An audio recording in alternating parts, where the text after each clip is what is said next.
karena dia butuh makanan, makanya dia butuh hutan yang masih terjaga. Dan di sini hutan-hutannya masih sangat lebat, pohon-pohonnya tinggi. Jadi adik-adik, tahu nggak? Surili itu ada 2 jenis di Indonesia. Yang pertama surili yang kayak gini nih. Surili apa namanya? Pintar, surili Sumatera. Yang kedua ada juga di Pulau Jawa, namanya surili Jawa. Dan mereka punya ciri-ciri yang berbeda loh. Otan tahu nggak ciri-cirinya? Enggak. Ya, sekarang Karesa kasih tahu. Adik-adik juga Karesa kasih tahu. Yang ini nih, ini adalah surili Sumatera. Ciri-cirinya adalah badannya berwarna kelabu tetapi ada warna-warna orange, agak kuning kecoklatan yang menghiasi sekitar jidatnya, jambulnya tuh. Kemudian ada juga di sekitar pipinya warna orange, sama tubuh bagian depan dan sedikit tubuh bagian sampingnya dihiasi bulu-bulu berwarna orange. Ih, keren. Ya hampir kayak Otan tuh, coklat-coklat orange gitu. Ih, keren ya tuh. Iya, kamu keren. Terus bedanya nih sama surili Jawa, tahu nggak adik-adik? Nggak tahu? Otan tahu? Enggak.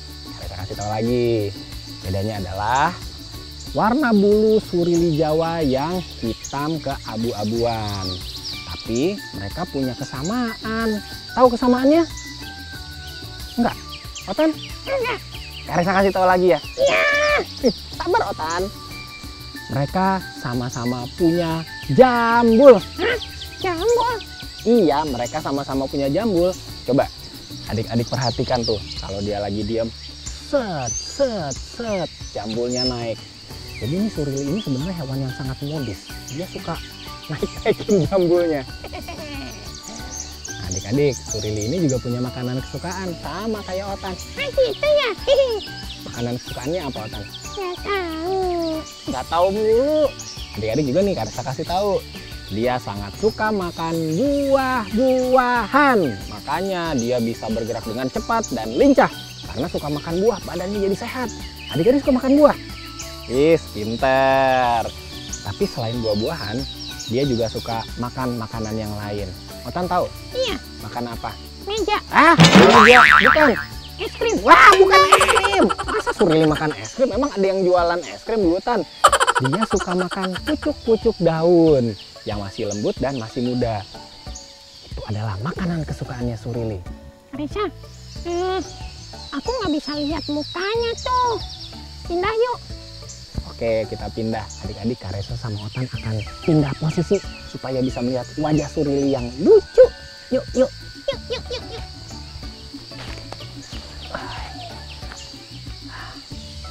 Aduh, jatuh. Wah. Tanahnya banyak humus.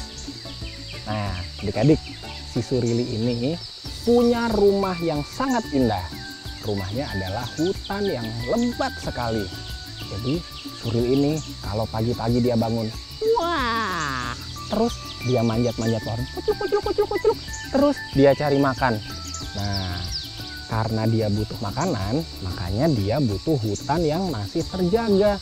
Dan di sini hutan-hutannya masih sangat lebat, pohon-pohonnya tinggi, dan buah-buahnya masih cukup banyak. Gitu, Otan. Iya. Kak, aku mau tanya dong. Mau tanya apa, Otan? Nih, kalau hutannya ditebangin, surilnya bisa hidup nggak? Wah, kalau hutannya ditebangin, pohon-pohonnya ditebangin maksudnya? Iya, aku salah ngomong. Iya, pohon-pohonnya.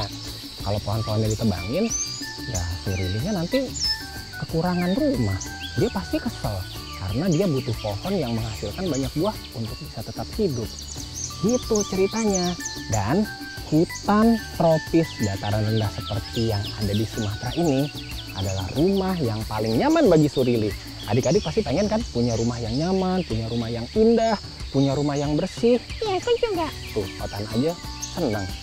Nah, buat si surili, hutan yang lebat itu adalah rumah yang paling nyaman. Itu ceritanya. Tapi nih, adik-adik dan sahabat Nusantara, surili ini sekarang lagi sedih. Otan tahu nggak kenapa dia sedih? Enggak, kasih tahu aku dong. Aku kasih tahu ya. Ini informasi penting buat adik-adik dan juga Otan. Iya, apa itu? Sabar. Jadi nih, dalam kegembiraannya tinggal di dalam hutan yang masih lebat, ternyata masih banyak sekali wilayah-wilayah hutan di Sumatera ini yang berubah fungsi. Maksudnya apa, Kak Resa? Berubah fungsi itu, tadinya hutan lebat nih, pohon-pohonnya banyak, hutannya rimbun, satuannya juga banyak. Tetapi berubah menjadi perkebunan, berubah menjadi lokasi tambang, sehingga satwa-satwa yang ada di situ jadi bingung. Kok bisa bingung? Iya, coba nih adik-adik. Kalau adik-adik punya rumah, tahu-tahu isi rumahnya berubah. Adik-adik bingung kan? Sama, hewan juga begitu. Surili juga jadi bingung karena banyak wilayah di tempat tinggalnya yang berubah menjadi bukan hutan lagi. Oh gitu ya.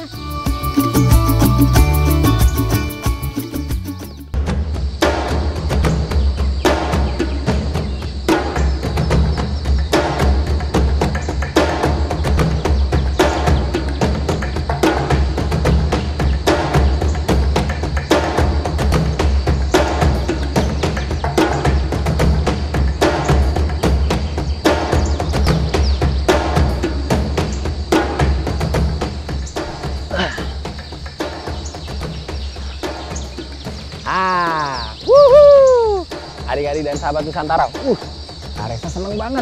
Di sini hutannya masih rimbun, masih banyak pohon-pohon, dan pastinya kalau pohonnya banyak, juga banyak kehidupan. Apa aja ya hidup di sini ya? Kak Resa, kita lanjutkan petualangan kita.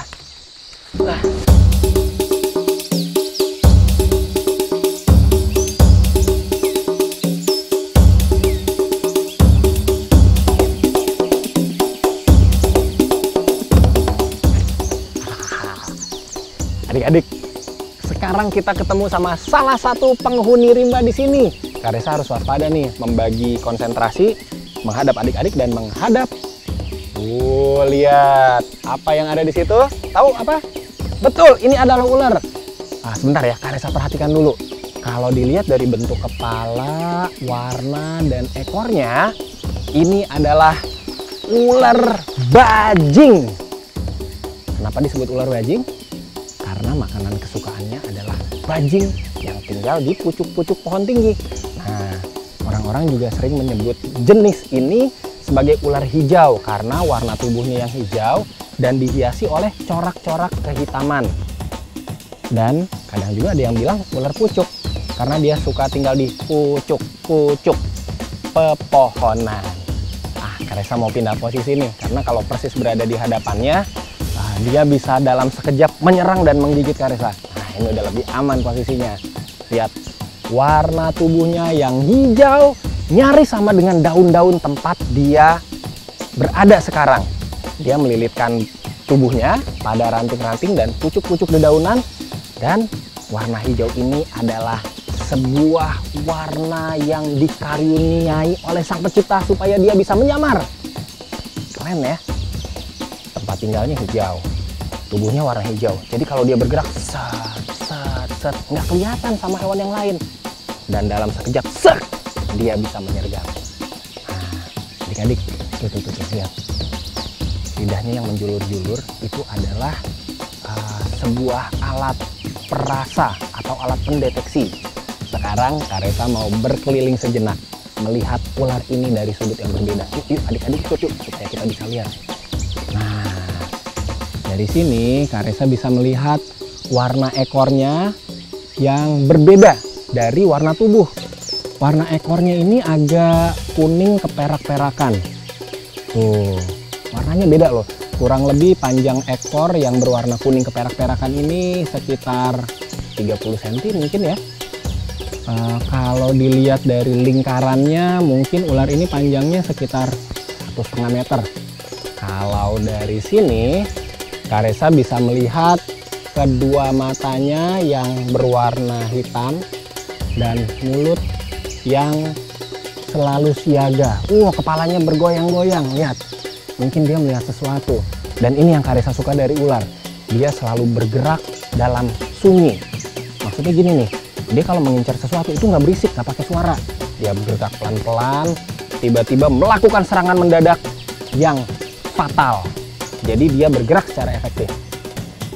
Itu yang Kak Resa paling suka dari ular.